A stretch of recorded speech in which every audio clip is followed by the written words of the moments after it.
I'm Cathy Wurzer, and we are back live from the WDSC WRPT Media Lounge here in Duluth for the Catalyst Content Festival. We have made some great connections with some incredibly creative individuals, two of whom join us right now in the lounge. We have Nora Kaye and Whitney Uland with us, and the project is called Hysterical Women. It is. It sure is. How would you describe the project? So Hysterical Women is a dark comedy about gender in the workplace in our current political and sociological climate. So it's a little bit hot button right now, written in response to the Me Too movement, but it's also really fun, lighthearted, but a dark comedy. Now, this, you wouldn't exactly expect the Me Too movement to have much in the way of comedy, to be frank.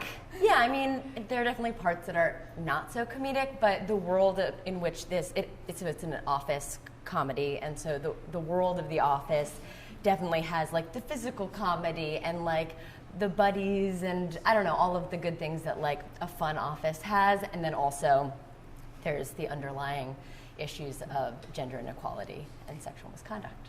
Now, to see the trailer, click on the link that we have on the screen there for you, because you do need to see the trailer. So you're here at Catalyst. What are you hoping to gain? Who are you hoping to see? What do you want to take away from this festival?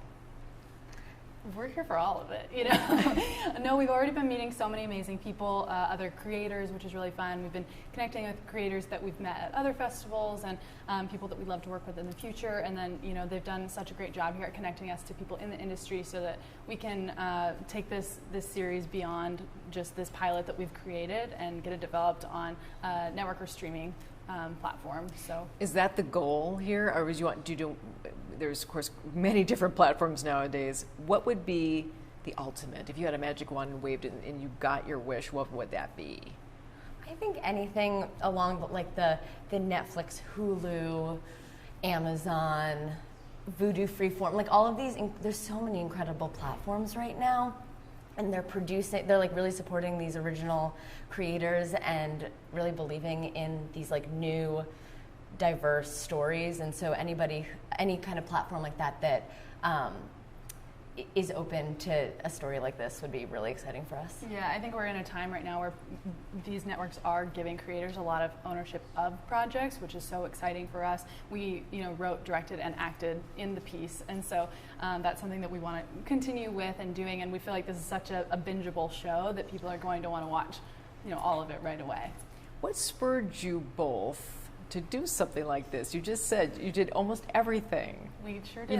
This is a lot of work. Yes. We love working. Yeah. No, we kind of got the idea last September or maybe the end of August, and it just kind of came to us, and we were like, now's the time, we have to make this, and so we kind of pulled it together, shot right before last Halloween, and did a lot of it ourselves. It was kind of like our like mini master's program, like our little grad school kind of. But yeah, and I think that we were really inspired just by like the world's response to the Me Too movement and kind of just all the conversations that everyone's having about gender, and we thought that could do really well in a comedic space because comedy allows you to talk and think about things that are a lot harder often. And then we also really wanted to just write characters that we were really excited to play.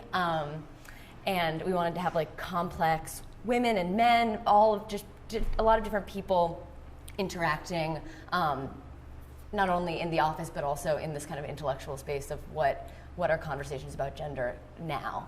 That it's so that it feels like the floodgates are starting to open, but also there's just so much gray area and nuance. Right.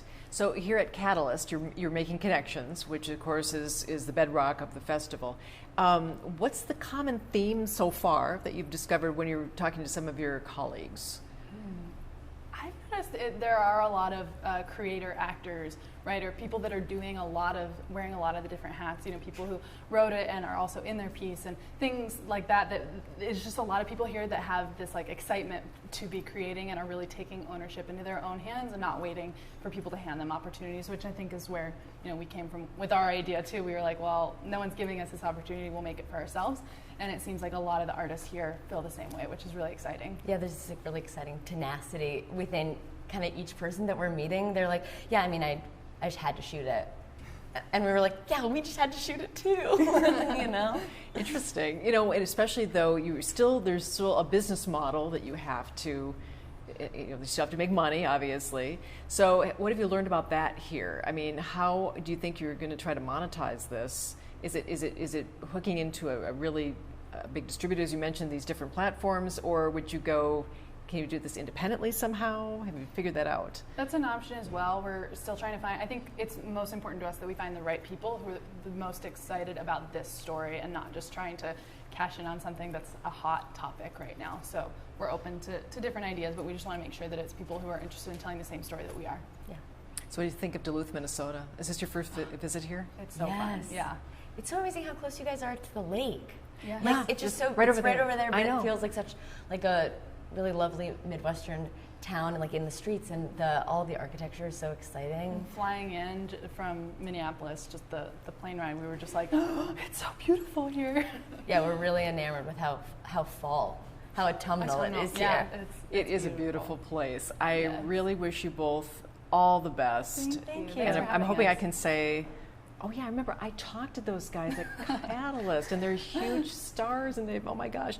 So I mean, because I think it's really interesting how you've decided to take your destiny into your own hands, or at least attempt to do something like that. Thank Which you. seems like other people are doing that as well. Yeah, it's exciting. Best of luck. Thank you. By the way, people can see, do you have a website you want to direct people to? Yeah, so they can go to changuitoperito.com. Also, hystericalwomenseries.com. Okay, and you're screening here as well. We're screening here on Saturday at 2:30 and Sunday at 1:10.